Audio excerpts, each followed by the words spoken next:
कि क्या है बाबा? खूबसूरती को नहीं छोड़ सकते।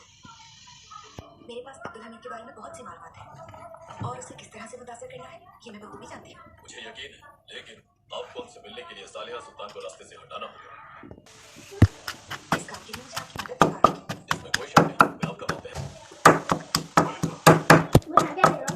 दानिश अब्दुल ने मुझे अपना काम दिया है। सुल्तान की सूरत हाल को देखना हमें पहचानने का एक जरिया होगा उनके लिए।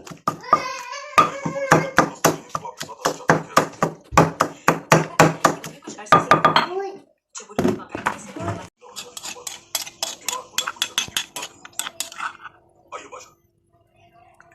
सुल्तान मौसम, ये आपसे मिलने से पहले अपने आप को समझ और ये अपनी तनख्वाह लेंगे और मकतब जाएंगे। शुक्रिया सुल्तान मौसम। ठीक है, आप क्या क्यों जब्त हुआ है? नहीं, सबब तो मुझे नहीं मालूम, मगर इस रकम नहीं निकलवाई जा सकती। ठीक है, शुक्रिया। कोई बात नहीं।